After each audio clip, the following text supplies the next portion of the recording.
Selamat datang di channel Alur Donghua. Sebelum menonton, silahkan subscribe, biar Mimin tambah semangat update-nya. Kakak Han, kamu baru menguasai lapisan ketiga seni Vajra, kan? Zhang Kui tiba-tiba bertanya. Mengapa kamu bertanya, Saudara Zhang? Han Li menjawab pertanyaannya dengan pertanyaan. Yah, hanya saja menurutku prajurit penyempurnaan tubuh normal yang telah menguasai lapisan ketiga seni Vajra tidak dapat memaksa serigala iblis untuk mundur. Sepertinya kamu benar-benar ditakdirkan untuk hal-hal hebat, Kakak Han. Zhang Kui menatap Han Li untuk terakhir kalinya sebelum pergi. Han Li memandangi sosoknya yang pergi, dan mengelus dagunya saat senyum tipis muncul di wajahnya. Zhang Kui jelas menyiratkan sesuatu dengan kata-katanya. Tidak lama setelah ini, sekelompok besar tentara kota Anyuan dipimpin oleh seorang pejabat militer tingkat rendah saat mereka memanjat tembok kota. Anggota perusahaan Timur Surgawi akhirnya dibebaskan dari tugas mereka. Namun, mereka tidak bisa kembali ke penginapan. Sebaliknya, mereka diatur untuk tinggal di sekelompok pondok batu di dekat alun-alun tempat mereka berkumpul beberapa hari yang lalu. Hampir semua orang tertidur begitu mereka memasuki kabin.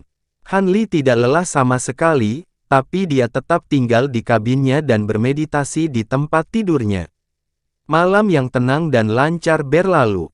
Keesokan paginya, raungan binatang yang menggelegar meletus di kejauhan lagi. Tidak lama setelah itu, pertempuran hari kedua dimulai di tembok kota. Pertempuran ini tampaknya lebih sengit daripada yang terjadi sehari sebelumnya, berkecamuk dari pagi hingga larut malam. Sekelompok tentara cadangan dipanggil keluar dari kabin batu satu persatu, lalu buru-buru diseret ke tembok kota untuk memberikan bala bantuan.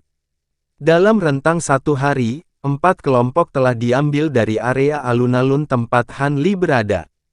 Gerombolan binatang hanya mundur ketika malam tiba.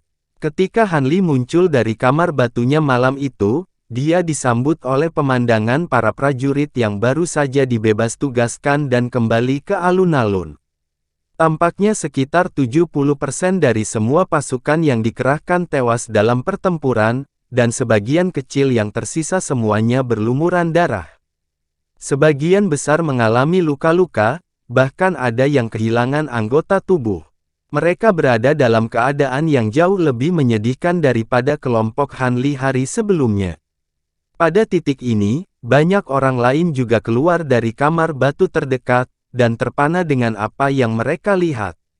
Beberapa dari mereka segera mulai bertanya tentang apa yang terjadi selama pertempuran hari ini, dan baru kemudian mereka diberitahu bahwa sejenis serigala kecil yang menyerupai kucing macan tutul telah muncul di antara kawanan serigala yang menyerang kota hari ini. Tidak hanya sangat gesit, mereka juga mampu meledakkan bulu mereka ke udara seperti duri landak. Untaian bulu ini diresapi dengan racun mematikan, dan seseorang akan dengan cepat kehilangan kemampuan untuk bergerak setelah terkena. Jika perawatan tepat waktu tidak diberikan, kondisi korban akan cepat memburuk, yang akhirnya menyebabkan kematian. Setiap kali generasi baru dari hewan bermutasi muncul, manusia akan lengah dengan atribut unik mereka, dan menderita banyak korban.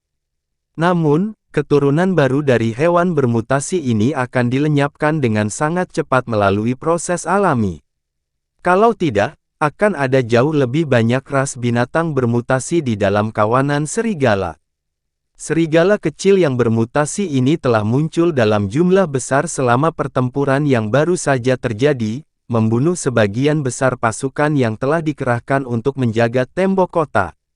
Jika bukan karena kelompok prajurit penyempurnaan tubuh yang menggunakan alat roh, yang dikenal sebagai regu roh, telah melakukan intervensi dalam banyak kesempatan, sangat mungkin bahwa semua pasukan yang dikerahkan hari ini akan benar-benar musnah. Semua orang mendengarkan dengan berat hati kisah-kisah mengerikan yang disampaikan oleh para prajurit yang cukup beruntung telah kembali hidup. Semua orang dikejutkan oleh kesan bahwa Bistoren ini tampaknya jauh lebih berbahaya daripada sebelumnya. Di hadapan musuh-musuh buas yang begitu menakutkan, kepercayaan diri mereka mulai goyah. Han Li melihat dengan mata menyipit beberapa saat sebelum kembali ke kabin batunya. Ekspresinya tetap sama, bahkan jika kota An Yuan benar-benar jatuh, itu tidak akan menjadi masalah baginya untuk melarikan diri dari BizTorrent dengan 2 Immortal Vanquishing Badge miliknya. Adapun orang lain di kota, dia tidak akan bisa menyelamatkan mereka bahkan jika dia mau. Jadi dia pasti tidak akan mencoba menjadi pahlawan dan menggigit lebih dari yang bisa dia kunyah. Namun, dengan keganasan serangan yang dilancarkan binatang buas ini terhadap kota, mungkin giliran mereka untuk segera menjaga tembok kota lagi. Ternyata, Han Li tepat dengan tebakan itu. Pada pagi hari ketiga, ketika matahari baru saja terbit di Cakrawala, semua anggota perusahaan Timur Surgawi dipanggil untuk berkumpul di alun-alun. Ketika Han Li muncul di alun-alun, dia menemukan bahwa ada beberapa ratus pria kekar lainnya yang sudah hadir di istana selain anggota perusahaan Timur Surgawi. Sebagian kecil dari orang-orang ini adalah pejuang penyempurnaan tubuh, dan tidak ada kekurangan individu di antara mereka yang membawa alat roh seperti cincin roh atau gelang roh. Semua ksatria di tunggangan serigala mereka juga hadir. Orang-orang ini jelas merupakan pasukan paling kuat kota ini. Alis Han Li berkerut sedikit sebelum dia bergabung dengan kerumunan. Beberapa saat kemudian, hampir 1000 orang berkumpul di alun-alun, dan orang yang memanggil mereka tidak lain adalah pejabat militer Parubaya yang mengenakan baju besi perak. Dia menyampaikan pidato kepada semua orang, memberitahu semua prajurit yang hadir bahwa situasi di medan perang lain cukup mengerikan, dan bahwa layanan mereka diperlukan untuk memperkuat tembok kota. Sepotong berita ini cukup mengejutkan bagi semua orang. Mereka sadar bahwa binatang serigala biru sangat merepotkan untuk ditangani selama beberapa hari terakhir, tetapi siapa yang mengira bahwa situasi di medan perang lain akan lebih mengerikan. Syukurlah, semua orang yang berkumpul adalah prajurit berpengalaman dan mereka dapat dengan cepat menenangkan diri sebelum naik ke gerbong yang ditarik binatang buas, yang kemudian melaju ke sisi lain kota An Yuan. Selain beberapa ksatria yang sedang berpatroli, tidak ada satupun pejalan kaki yang terlihat di jalan-jalan di dalam kota. Gerbong yang ditarik binatang buas tidak harus menghadapi kemacetan lalu lintas, memungkinkan mereka untuk melaju dengan kecepatan penuh. Setelah lebih dari 2 jam, gerbong telah tiba di kaki tembok kota di sisi lain kota An Yuan, diikuti oleh semua orang yang turun dengan cepat. Sudah ada puluhan pejabat militer menunggu di dekatnya, dan mereka segera menyerbu Han Li dan yang lainnya untuk memilih prajurit terbaik untuk diri mereka sendiri. Setelah semua prajurit berpencar, mereka dibawa ke menara pengawas masing-masing. Semua anggota perusahaan Timur Surgawi juga telah berpisah. Hanya ada 8 penjaga normal dari perusahaan Timur Surgawi yang telah ditugaskan ke kelompok Han Li, sementara Zhang Kui, Du Xiao, dan semua prajurit penyempurnaan tubuh yang kuat lainnya semuanya telah berpisah. Pria yang memimpin kelompok Han Li adalah seorang pejabat militer setengah baya berjanggut lebat. Dari baju besi perak yang dia kenakan, tampaknya dia adalah seorang pejabat dengan pangkat yang sama dengan orang yang ditugaskan untuk melindungi Han Li 3 hari yang lalu. Pria ini sangat baik hati dan ramah terhadap prajurit penyempurnaan tubuh seperti Han Li. Secara khusus, dia memperlakukan 3 prajurit yang menggunakan alat roh dalam kelompok mereka dengan sangat hormat.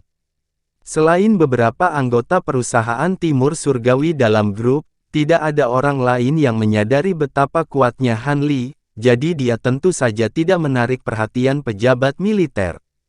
Han Li jelas juga tidak akan membual tentang kekuatannya sendiri. Dia hanya mengikuti orang lain dalam diam saat mereka naik ke tembok kota. Adegan yang menyapa semua orang di sana cukup menyedihkan. Tembok kota yang halus telah hancur, begitu pula menara pengawas tempat mereka ditugaskan, dan semua orang memasang ekspresi muram saat mereka menilai pembantaian di sekitar mereka. Yang lebih membingungkan adalah bahwa tanah biru telah benar-benar ternoda hitam, dan bau busuk melayang di udara, menyerang semua orang membuat ingin muntah. Seorang pria yang mengenakan gelang roh memeriksa zat hitam pekat di tanah dengan ekspresi muram sebelum berkata, "Ini bisa ular." Senyum pahit muncul di wajah pejabat militer berjanggut tebal itu ketika dia memastikan, memang bisa ular. Lebih dari 400 tentara kita telah kehilangan kemampuan untuk bertempur karena efek racun ular ini. Jika aku mengingatnya dengan benar, ular sanca merah tidak memiliki bisa. Bukan, seorang lelaki tua yang juga membawa alat roh bertanya dengan tatapan bingung. Kamu juga benar, Saudara Li. Binatang ular sanca merah normal memang tidak memiliki racun, tetapi jenis ular sanca bersayap yang bermutasi telah muncul kali ini. Ukuran dan penampilan mereka hampir sama dengan ular sanca merah normal, tetapi mereka dapat terbang menggunakan sayapnya, dan dapat mengeluarkan jenis kabut hitam berbisa ini dari mulutnya. Begitu seseorang bersentuhan dengan kabut berbisa ini, kulit dan dagingnya akan langsung membusuk. Racunnya bahkan cukup kuat untuk larut melalui batu. Saya sudah mengirim orang ke sini untuk membasuh racunnya beberapa kali. Kalau tidak, bernapas pun akan membahayakan kesehatan di sini, jelas pejabat militer berjanggut lebat itu. Binatang piton merah semua memiliki kekuatan yang sangat besar, sekarang mereka juga bisa menghirup kabut berbisa, mereka akan sangat merepotkan untuk dihadapi. Seseorang di dalam kerumunan merenung dengan ekspresi prihatin. Jika bukan karena binatang ular sanca merah ini begitu tangguh, para petinggi tidak akan mengerahkan kalian semua di sini. Aku mendengar bahwa generasi baru dari binatang serigala yang bermutasi juga tampaknya telah muncul di antara langit biru. Kawanan serigala. Pejabat militer itu membelai janggutnya dengan ekspresi muram. Mengapa para kultivator itu tidak merawat binatang serigala biru? Semuanya berspesialisasi dalam melepaskan serangan skala besar yang dapat melenyapkan gerombolan besar binatang buas sekaligus. Di masa lalu, mereka selalu menjadi tulang punggung perlawanan kita terhadap toren binatang ini.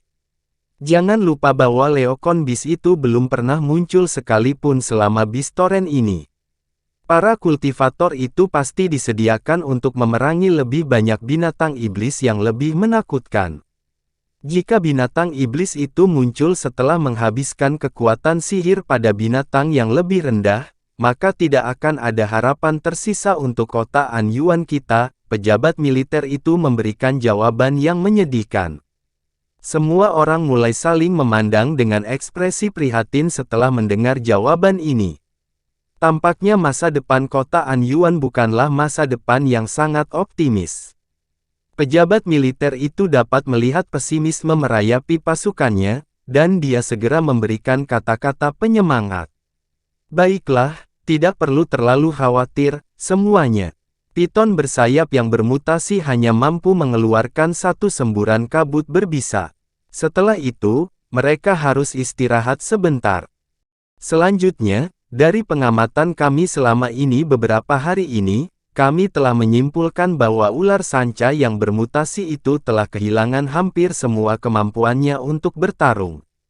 Instruksi yang saya terima dari atasan saya adalah meminta Anda semua untuk memfokuskan sebagian besar daya tembak Anda pada ular sanca raksasa yang bermutasi itu. Sangat sulit bagi prajurit normal untuk menyakiti mereka, dan semua kerusakan yang terjadi pada tembok kota ini disebabkan oleh mereka. Hehe, mengingat kami sudah datang ke sini, kami pasti akan memberikan bantuan kami. Namun, pria dengan gelang roh itu baru saja akan mengatakan sesuatu, ketika teriakan nyaring tiba-tiba meletus. Teriakan itu terdengar seperti campuran antara gagak burung dan raungan binatang buas, tetapi juga tidak menyerupai keduanya. Itu adalah teriakan yang sangat meresahkan yang menyebabkan darah para pendengar bergolak di dalam pembuluh darah mereka. Kata-kata pria itu terhenti tiba-tiba saat ekspresi tegang muncul di wajahnya. Ekspresi yang sama juga muncul di wajah semua orang. Leokon bis akhirnya ada di sini. Seorang prajurit penyempurnaan tubuh bergumam saat dia tanpa sadar mengencangkan genggaman senjata di tangannya. Pada saat ini, Han Li sedang berdiri sendirian di sudut, memeriksa batu roh tingkat rendah yang ada di tangannya. Ekspresinya sangat tenang. Beberapa saat kemudian, ratusan bintik hitam muncul di kejauhan. Semuanya terbang dengan cepat menuju kota. Manusia di tembok kota segera bereaksi saat membentuk formasi pertahanan, bersiap untuk melawan musuh yang datang. Hampir pada saat yang sama, lebih dari 100 garis cahaya dengan warna berbeda terbang keluar dari gedung tinggi di tengah kota. Semua seberkas cahaya itu kemudian meluncur langsung menuju titik hitam yang mendekat di langit yang jauh. Para kultivator di kota akhirnya beraksi. Sebagian besar berada di tahap pendirian yayasan, tetapi mereka terbang cukup cepat di atas harta masing-masing. Dan berhasil mencapai tembok kota sebelum Leokon Beast. Dua orang yang memimpin kelompok itu terdiri dari seorang pria berotot botak yang berdiri di atas piringan bundar, serta pria berjubah brokat dari sekte giok emas. Keduanya telah mencapai tahap inti palsu, yang merupakan basis kultivasi tertinggi di antara semua kultivator yang hadir. Bintik-bintik hitam di kejauhan hanya berjarak beberapa kilometer dari tembok kota sekarang, tetapi mereka tiba-tiba berhenti dan mulai berputar-putar dengan ragu-ragu di udara pada ketinggian rendah. Pada titik ini, orang-orang di tembok kota sudah bisa melihat penampakan sebenarnya dari bintik hitam tersebut.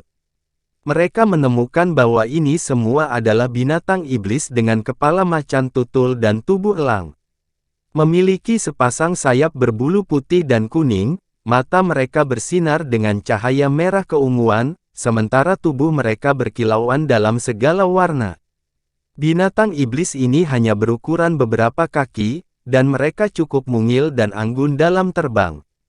Dilihat dari penampilan luarnya saja, mereka sama sekali tidak terlihat mengancam.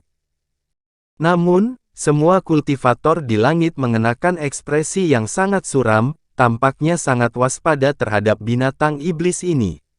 Di kejauhan, beberapa teriakan pendek dan tajam terdengar dari antara kawanan Leokon Beast ini. Setelah itu, awan debu dan puing yang sangat besar muncul di kejauhan di tengah semburan pekikan yang keras. Satu ular piton merah demi satu mulai muncul dari tanah sebelum mengangkat kepala dan menjulurkan lidah bercabang. Tiba-tiba, lautan merah yang berjatuhan dan menggeliat muncul di depan tembok kota tanpa akhir yang terlihat. Semua prajurit yang berdiri di atas tembok kota menarik napas tajam secara kolektif saat menyaksikan pemandangan yang tidak menyenangkan ini. Tampaknya mereka benar-benar mendapatkan jackpot kali ini. Mereka baru saja tiba untuk memberikan bala bantuan dan mereka diserang oleh Leokon Beast dan ular sanca merah. Syukurlah, para cultivator hadir untuk menghadapi Leokon Beast yang paling merepotkan. Jika tidak, mereka tidak akan memiliki kesempatan melawan Beast Torrent terbaru ini. Sama seperti semua prajurit penyempurnaan tubuh di tembok kota merasa sedikit lega dengan kehadiran para kultivator di atas tembok kota. Dua binatang iblis, satu besar dan satu kecil, tiba-tiba melesat ke udara, terbang ke arah mereka. Yang lebih kecil seluruh tubuhnya diselimuti oleh penghalang cahaya spiritual biru yang berkilauan. Mengepakkan sayapnya, suara guntur terdengar. Binatang iblis yang lebih besar memiliki cahaya ungu ganas yang berkilauan di matanya, dan itu beberapa kali lebih besar dari binatang Leokon biasa. Tepat saat binatang iblis itu menampakkan diri, tiga binatang piton juga muncul dari Laut Merah di bawah, salah satunya agak kecil sementara dua lainnya jauh lebih besar. Yang terbesar dari ketiganya memiliki panjang lebih dari 100 kaki dengan sisik tebal di sekujur tubuhnya. Memiliki sepasang tanduk mirip karang merah di kepalanya. Piton terbesar kedua ditutupi seluruhnya dengan sisik hitam pekat. Memiliki tiga kepala segitiga yang identik, adapun yang terkecil, ini adalah binatang iblis dengan kepala manusia dan tubuh ular.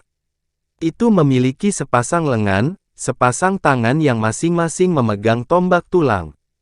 Ini adalah iblis ular yang pernah menyerang Hanli di gurun pengayakan Azure. Kelima binatang iblis ini jelas merupakan makhluk paling kuat di antara Beast Torrent terbaru ini, tetapi mereka tampak sedikit ragu. Mereka berlima melirik tembok kota sebelum berkomunikasi melalui serangkaian pekikan dan teriakan keras. Setelah itu, mereka kembali ke saudara masing-masing dan menghilang lagi. Tiba-tiba, semua Leokon Beast di udara dan pasukan ular sanca merah di tanah tampaknya telah menerima instruksi yang sama, mendorong mereka menuju tembok kota secara serempak di tengah semburan gemuruh yang menggelegar. Leokon Beast jauh lebih cepat daripada ular sanca merah di tanah di bawah, jadi mereka mencapai kota Anyuan terlebih dahulu. Mereka semua mulai melepaskan tangisan keras saat kabut iblis hijau mulai keluar dari tubuh mereka. Pada awalnya, hanya lapisan tipis kabut yang dipancarkan. Namun, ini dengan cepat berubah menjadi awan kabut tebal yang menyelimuti semua Leokon Beast di dalamnya. Dengan demikian, hamparan luas kabut hijau iblis di sekitar 1 hektar terbentuk dalam sekejap mata. Kultivator inti palsu botak tidak lagi ragu saat melihat ini. Dia mengeluarkan raungan kemarahan yang luar biasa saat dia memimpin serangan ke arah binatang iblis, diikuti oleh semua kultivator lain di belakangnya. Bahkan sebelum melakukan kontak dengan kabut iblis hijau, semua mengangkat tangan ke udara secara berurutan untuk meledakkan serangkaian jimat. Serangkaian ledakan keras meletus secara berurutan saat bola petir dan api yang tak terhitung jumlahnya dengan warna berbeda meledak setelah memasuki kabut hijau. Ledakan gemuruh terdengar tanpa henti, menghilangkan kabut hijau melalui kekuatan ledakan. Para kultivator kemudian segera memanggil harta mereka. Pedang terbang, manik-manik ajaib, tongkat Buddha, belati pendek, semua jenis senjata muncul di udara sebelum meluncur ke arah kabut iblis berwarna hijau. Pada saat yang sama, kabut hijau di depan berjatuhan dan melonjak dengan keras saat bulu iblis yang tak terhitung jumlahnya, menghujani harta yang mendekat seperti badai lampu hijau yang deras. Leokon Beast tampaknya mampu bertahan melawan serangan dari para kultivator manusia.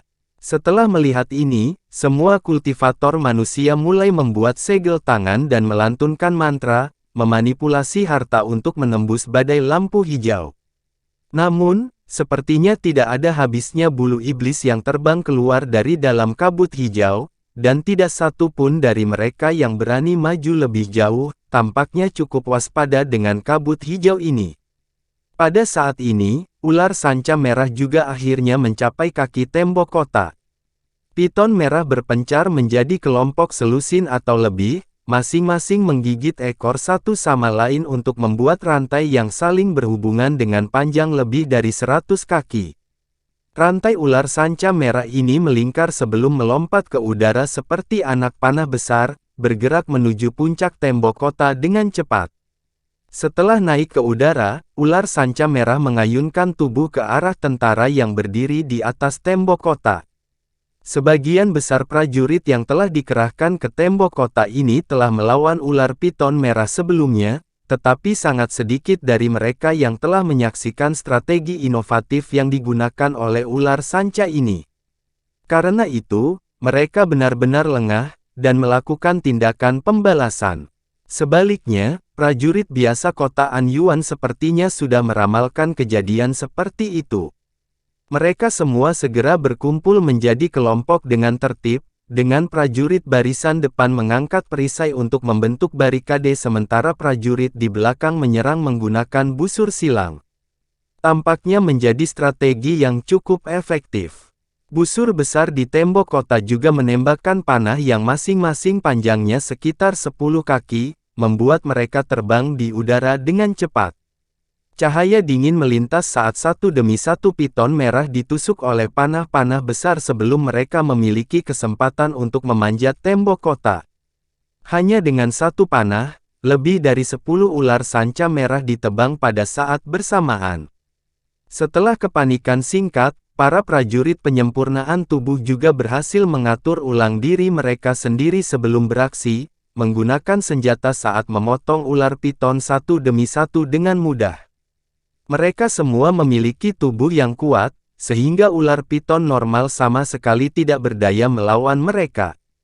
Sementara itu, Han Li tetap terpaku pada titik di tembok kota, tetapi cahaya dingin melintas di matanya beberapa kali secara berurutan. Setelah itu semua ular sanca yang menerkam ke arahnya diiris menjadi selusin bagian. Darah piton menghujani dari atas.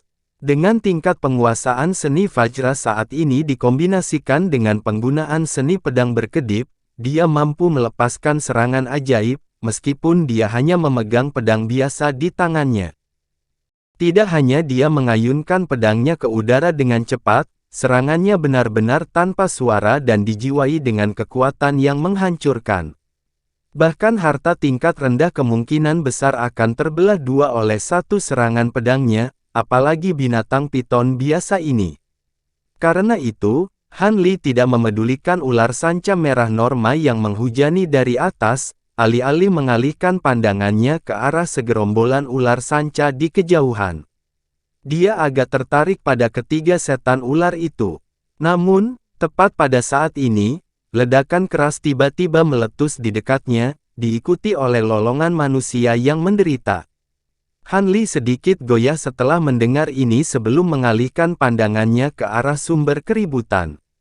Sekitar 100 kaki darinya, seekor piton bermutasi yang sangat besar berhasil memaksa masuk ke tembok kota. Setelah mendarat, ia segera menggigit bagian atas tubuh seorang prajurit dengan mulutnya yang besar, lalu mengirim prajurit penyempurnaan tubuh lainnya terbang ke tembok kota dengan cambuk ekornya yang kuat. Dada prajurit pemurnian tubuh itu benar-benar ambruk, dan satu-satunya hal yang menunggunya adalah kematian. Pada saat ini, lampu hijau ganas melintas di mata ular piton saat mengalihkan pandangannya ke arah Han Li. Alis Han Li berkerut sedikit saat dia menatap dingin ke ular piton raksasa itu sebelum melangkah ke binatang itu. Piton itu sepertinya merasakan bahwa Han Li cukup berbahaya, dan dia melengkungkan tubuhnya sebelum melompat seperti kilat, membuka mulutnya yang besar lagi untuk mencoba dan menelan Han Li. Ekspresi Han Li tetap tidak berubah saat dia perlahan mengangkat pedangnya. Tiba-tiba, pedangnya menghilang menjadi kabur yang tidak bisa dilacak saat dia mengayunkannya ke udara menuju kepala ular piton raksasa itu. Tubuh ular sanca yang datang tiba-tiba berhenti, diikuti geyser darah yang tak terhitung jumlahnya meletus dari kepalanya terpisah menjadi beberapa bagian. Serangan yang tampaknya acuh tak acuh yang dilepaskan oleh Han Li telah benar-benar memotong-motong piton raksasa yang tangguh itu. Han Li melirik tanpa ekspresi ke bangkai tanpa kepala piton sebelum berbalik untuk pergi. Namun, tepat pada saat ini, pergantian peristiwa yang mengejutkan tiba-tiba terjadi. Bagian belakang tubuh tanpa kepala piton raksasa tiba-tiba berputar sebelum dengan kejam menyapu ke arah Han Li seperti kilat. Piton itu menggunakan semua kekuatannya yang tersisa dalam satu serangan itu, dan tubuhnya meluncur di udara seperti cambuk yang sangat kuat, mencoba menjatuhkan Han Li dalam satu gerakan. Semua prajurit dan prajurit penyempurnaan tubuh di dekatnya semuanya melepaskan teriakan ketakutan saat melihat ini. Tepat pada saat ini, dentuman tumpul terdengar saat Han Li memukul ekor ular sanca dengan tinju emas yang berkilauan, meninju lubang besar ke tubuhnya dan membuatnya terbang. Namun, bagian depan tubuh tanpa kepala piton raksasa berputar pada sudut yang tak terbayangkan dan juga menabrak Han Li dengan kekuatan yang menakutkan. Ekspresi Han Li menjadi gelap saat dia mengangkat pedangnya, dan tubuhnya bergoyang saat dia bergegas menuju piton raksasa, meninggalkan jejak bayangan di belakangnya. Cahaya dingin yang menusuk melintas di udara, diikuti oleh Han Li yang muncul di belakang tubuh ular sanca sebelum perlahan berbalik. Darah menyembur keluar dari tubuh piton raksasa seperti sungai merah sebelum jatuh ke tanah, setelah diiris menjadi 7 atau 8 bagian. Piton itu benar-benar mati sekarang.